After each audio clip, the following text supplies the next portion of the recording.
สวัสดีจ้าทุกคนมาเล่นเฮือนมีเถามอนพาน้องมานามาเล่นกับหมาน้อยว่าอยากมาเฮือนยายมาน้อยก็เลยพามาเล่นน้ำหมาดอกพี่น้อยติดหมาเล่นไปเล่นมานี่มานาอยู่เฮือนอีเมย์ยังว่ามันมีหัวมีอันนั้นเนาะ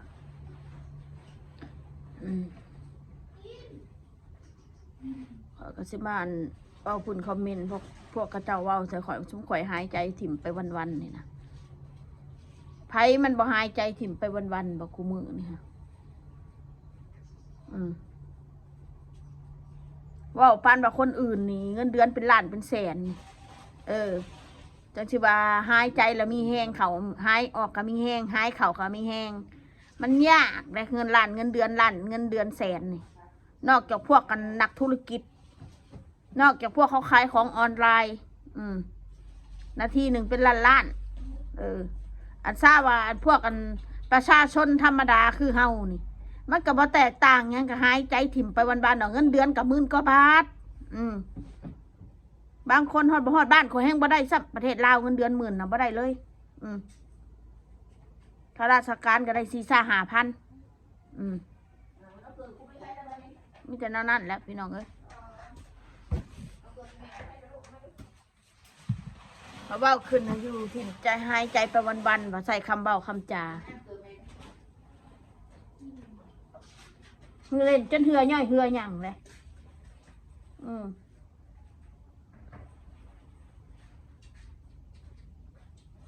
คนเฮาตื่นเช้ามาเขาก็ทำมาหากินไผมันแล้ว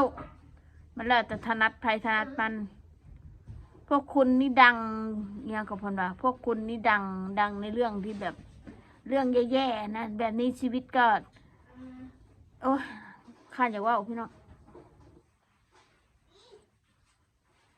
ดังก็ดังเลยเห็ดได้ข่อยบนไปเห็ดเขามาเห็ดเสียข่อยเขาไม่ได้ไปเห็ดเสียเขาใดเขามาเห็ดเสียครอบครัวข่อยใดดังไงมันดังน่ะดีกว่ามันลืมตัวคนเฮามันเห็ดน่ะมันดังน่ะมันดีแล้วไม่มีกระแสอยู่ตลอดนะในโซเชียลนะดีกว่าคนลืมบ่มีคนเบิ่งอ่ะที่มันเป็นตะหน่ายอ่ะแห้งคักอ่ะนะแห้งตกอัพคักแล้วแบบน่ะไอ้พวกดังๆนั่นแหละอันเขามันมีสื่อมีเสียงคนหูจักเขานะผู้ใดสิมองว่าโอ้ยมึงบดีดังแบบบดีมึงชั่วอันแล้วแต่ความคิดอ่ะนะคนเฮามันหักบ่คือกันเนาะคนเฮาแต่ละคนมันบ่คือกันความดีของคนมันก็มีความชั่วของคนมันก็มีเด้อพี่น้องคนเฮานะแต่ว่าคนเฮาก็มีขีดจำกัดคือกันทุกคนมีขีดจำกัดว่าแม่นถือว่ายังใส่กับสิเซยถือว่ายังใส่กับสิเซยคือเพื่อนไม่มอนที่ถือยึดนี่ชูอย่ามาลู่ดีหลายชูอย่ามาเสือกลู่ดีหลายเรื่องของคนอื่นเขานั่นพี่สร้างบัดพากันมาหาเว้าใส่ครอบครัวทั้งที่หนีตัวเองบ่ได้สั่งคนอื่นเขาสั่งเองเขาก็รับผิดชอบเองเรื่องนี้เรื่องสินน่ะคือเมื่อคืนนี่แหละก็ในเมื่อไปกู้มาเองสร้างมาเองแล้วจะให้คนอื่นไปใช้ได้ยังไงก็ถูกแล้วไงก็ไม่ได้ให้ใช้ได้ละคัทราจะมาเสือกความหมายของเขานะบ่แม่นเรื่องของตัวเองชูอย่ายุ่ง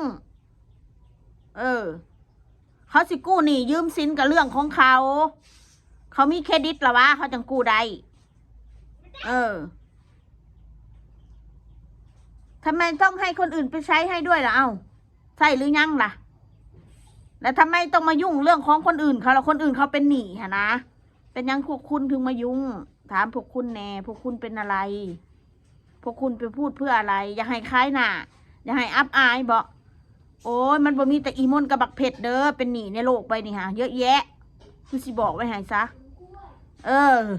มันบ่มีแต่อีมนกับบักเผ็ดสู้อย่าพออันทะนงโตไปหลายคำบอกคำจาสุนันน้อยหน่อยคำบอกว่าเสียคนนะให้มันน้อยหน่อยนะคะ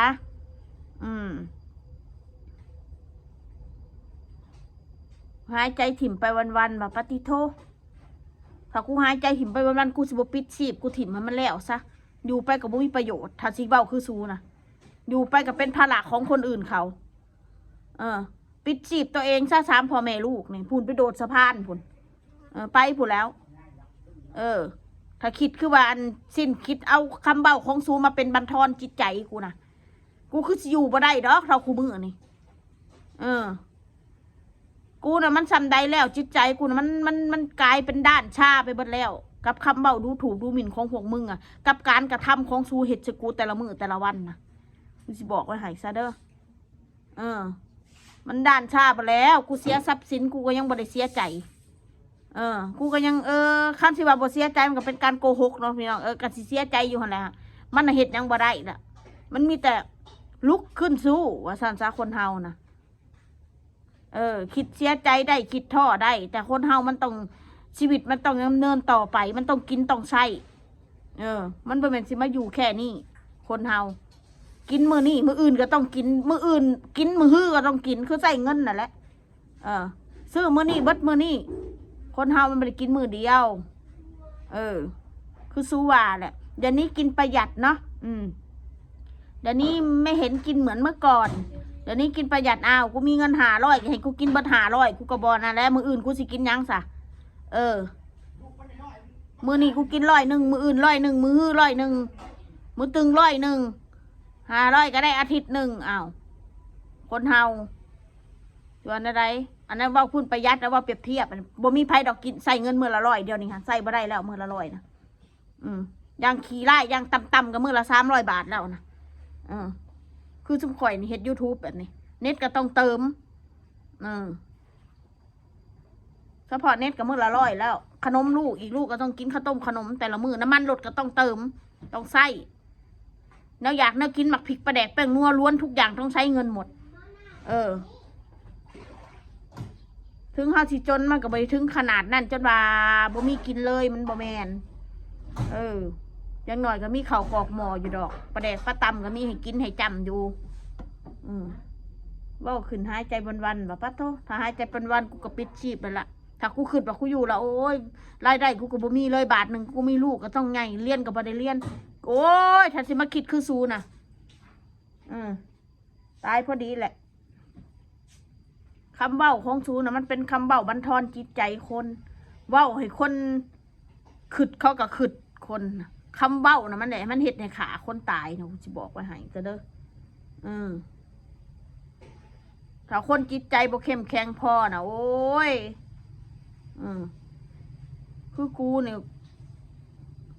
ชุดแต่กูอยู่นี่แหละชุดแต่กูเข้มแข็งกูเจอผลกระทบมาบัดบ่ว่าด้านได้ก็ตามกูเจอมาบัดพอกูบ่มีเงินเนี่ยแล้วกูรู้เบิดนิสัยผู้ใดเป็นอะไรเพียงแต่กูบ่เว้าซื่อมีแต่กูลุกขึ้นได้ลืมตาอาปากได้มือใดพวกล่ะ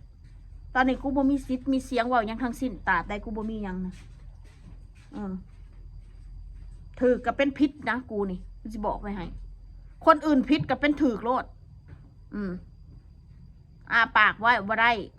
บ่มีอำนาจพอบ่มีบัลลังก์บ่มีความสามารถที่ไป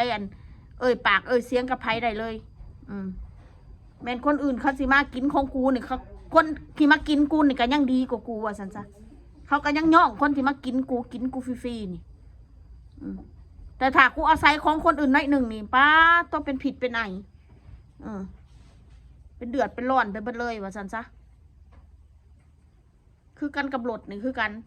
ถ้ากูยืมของคนอื่นมาขี่นี่โว้ยว่าสิกูบักคนอาศัยกูขี่นี่บ่ได้เคยว่าบักคนขี่ของกูน้ำมันยังบ่เติมบ่เคยว่าแต่ถ้ากูยืมของคนมาขี่นี่เอาโลดบ่มีปัญญาจังสั้นบ่มีปัญญาจังสี่โลดเว้าดูถูกดูหมิ่นกูสิบอกไว้ให้เด้อคำเว้าของซูถึงซูสิเว้าให้กูบันทอนใจกูสิบอกไปเลยอย่างหน่อยกูก็ยังมีรายได้ยังมีเงินเดือนไปซื้อข้าวซื้อน้ำเลี้ยงลูกเลี้ยงผัวเลี้ยงกูนี่แหละสิบอกไว้ให้ซะเด้อ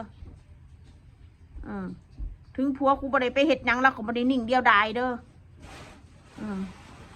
เขาก็เฮ็ดเวียกของเขาไปมิตรซูหั่นล่ะบ่ยอมรับความเป็นจริงนะว่าปานพื้นเขาตกอับปานว่าเขาขอเพิ่นกินเขาหายใจถิ่มไปวันๆปานว่าเขาขอเพิ่นกินบ้านใหญ่เหมือนจะเดินยึดเหอเอียงจะเดินยึดว่าซั่น จะแม่นหูดีแท้ๆโอ้ยแม่นสู้หูคักหูแน่เรื่องชาวบ้านนี่เรื่องเหยียบคนเรื่องตอบย้ำคนในแม่นสู้เลยแหละครูว่าเป็นที่หนึ่งเลยเดี๋ยวสู้เกินไปหลายเกิดเป็นมนุษย์นำกันนะสู้ผลล่ำรวยมาแต่ทางใดสู้ประเสริฐทีมาแต่ทางใดคำบอกคำจาสู้นะสู้ประเงินเดือนล้านเงินเดือนแสนบอกสู้จนสิมาว่าข่มคนผลึกพะโลเลยคนประชาชนธรรมดาเหตุงานทั่วไปกันเดือนละ10,000ปลาย20,000 30,000ก็ตีให้50,000ไปประชาชนธรรมดานะว่าได้หลายๆนะนอกจากข้าราชการก็3-4 หมื่น50,000นอกจากพวกกันนักการเมืองเงินเดือนแสนเงินเดือนล้านให้กูว่าหล่อนเลยไปนี่แหละข้าหนักว่า